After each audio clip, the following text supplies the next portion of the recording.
In December 1952, London didn't go dark all at once. It thickened. Over 4 days of fog settled over the city. That wasn't quite fog at all. It was coal smoke, sulfur dioxide, and moisture, all locked together by cold, still air. Visibility dropped so low that people lost their way walking across their own streets. Bus drivers couldn't see beyond their headlights. Some had passengers walk ahead with lanterns.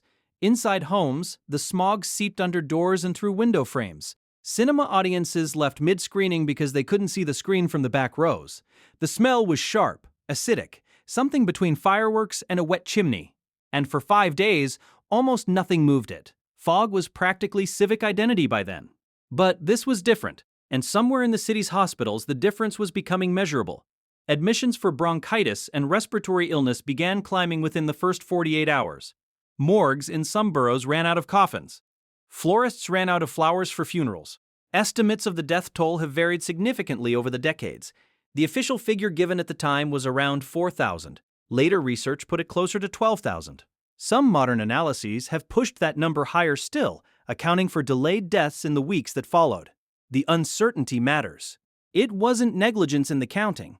The scale was simply hard to track in real time. To understand how this happened, you have to understand what London was burning. In 1952, coal was still the fuel that ran everything. Homes, factories, power stations, railways. The city consumed millions of tons of it annually. Not the highest grade coal either. That went to industry and export. What most Londoners burned in their grates was cheaper, sulfur-heavy domestic coal. When that coal burned incompletely in a million small fireplaces, it released sulfur dioxide into the air. The weather in early December 1952 was unusually still. A temperature inversion settled over the Thames basin. Warm air above, cold air trapped below. Normally, pollutants rise and disperse. That week, they had nowhere to go. The smog that formed wasn't passive. In the damp air, sulfur dioxide converted into sulfuric acid particles. What people were inhaling wasn't just smoke, it was an aerosol of dilute acid. For people with existing chest conditions, and in post-war London there were many, it was lethal. For healthy people, it caused serious inflammation. For the elderly and the very young, it was often fatal within days. The National Health Service was only 4 years old at this point. Hospitals were not resourced for a mass respiratory event of this kind. Oxygen supplies ran short. Staff worked through the smog themselves, sometimes reporting to work half-blind. The government's initial response was, by most accounts, measured to the point of inadequacy. Harold Macmillan, then Minister of Housing, privately acknowledged the situation in memos, while publicly saying very little. The official line, held for some time, was that the fog was unpleasant, but essentially a natural event. This was not entirely cynical. It reflected a genuine confusion in official circles about cause and mechanism. It also reflected a political reluctance to implicate coal, which was not a peripheral fuel. Coal underpinned British industry, British employment, British exports, and the post-war reconstruction effort. To say that coal was killing Londoners was to say something inconvenient about the entire economic structure. So the government hesitated. And the newspapers, in the immediate days of the smog, largely covered other stories. The smog lifted on December 9th. Life resumed. The tube ran, shops opened, but the death count kept climbing in the days that followed, and eventually the numbers became impossible to ignore.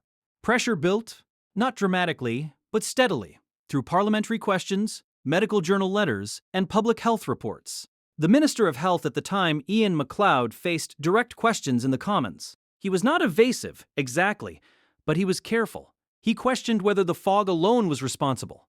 Some officials floated the idea that an influenza outbreak had coincided with the smog and inflated the figures. Medical researchers pushed back on this. The pattern of deaths didn't match influenza. It matched acute respiratory failure. The argument dragged on for months. Meanwhile, another severe smog hit London in 1956, and again in 1962. The political problem with clean air legislation was partly technical and partly financial. Cleaner coal cost more. Smokeless fuel cost more. Requiring its use meant either subsidizing it or making heating more expensive for ordinary households. The post-war government had spent years telling people their hardships were temporary, asking them now to pay more for fuel, in a city that was still rationing other goods, required a particular kind of political will. The Clean Air Act finally passed in 1956, 4 years after the smog. 4 years is a long time when the mechanism of harm was already understood by 1953. The Act created smoke control areas, zones where only smokeless fuel could be burned in domestic grates. It gave local councils authority to enforce the zones, and the government offered subsidies to help with the transition. It was a meaningful piece of legislation. It was also incomplete, cautious, and slow to implement. Industrial emissions were treated separately, with weaker controls and longer timelines. Power stations, which had contributed heavily to the 1952 smog, continued operating largely unchanged for years. The Act addressed the most visible problem, domestic smoke, without fully confronting the industrial one. This wasn't unusual for legislation shaped by competing interests under economic pressure. But it meant that London's air didn't transform overnight. It improved gradually, unevenly, borough by borough. A second Clean Air Act followed in 1968, tightening the rules and extending their reach.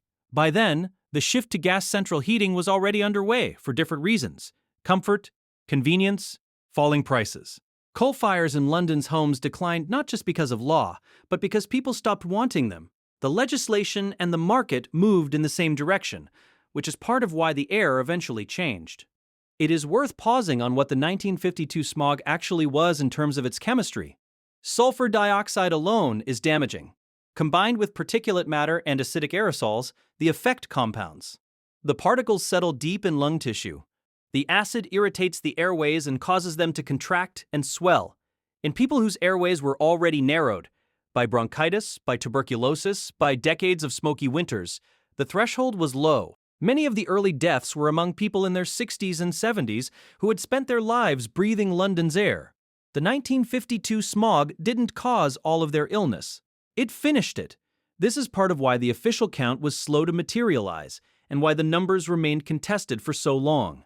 Proving that a specific fog on specific days caused a specific death requires a standard of evidence that chronic exposure never leaves behind. By the 1970s, London's air quality had measurably improved. The dense yellow-brown fogs largely disappeared. The word smog itself, coined in the early 20th century to describe smoke fog, began to refer to something different: photochemical smog from vehicle exhaust. A different fuel, a different chemistry, a different set of political arguments, and a remarkably similar pattern of delay. The 1952 event has sometimes been presented as the moment Britain woke up to air pollution. That framing is tidier than the reality. The science was not new. Warnings had existed for decades. A government committee had reported on London's air quality problems in 1953, drawing on research from the 1930s and 1940s. What the 1952 smog did was produce casualties in numbers large enough to make inaction politically untenable. Not immediately, not without pressure, but eventually. There is something instructive about the 4-year gap between the event and the legislation.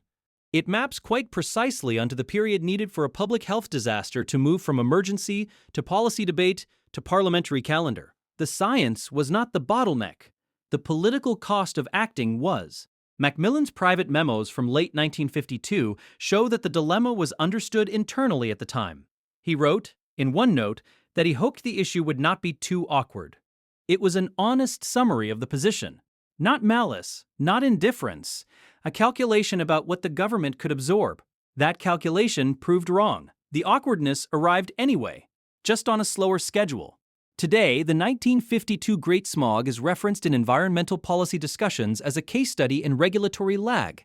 The term means the gap between the point at which harm is understood and the point at which it is formally addressed.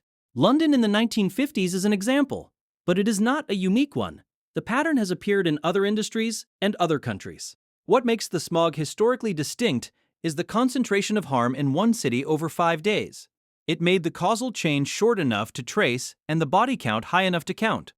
Most environmental harm doesn't work that way. It disperses across populations and time, which makes it easier to absorb politically. The smog compressed decades of damage into less than a week, and in doing so, made the argument impossible to postpone indefinitely.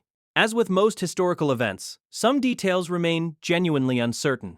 Estimates of the death toll still vary depending on methodology. The exact contribution of different pollution sources is still debated among environmental historians. What is not seriously contested is that the smog killed people in very large numbers, that the causes were understood relatively quickly, and that the political response came later than it should have. A specific fog, A specific week. A very old problem that required a catastrophe to finally name itself out loud.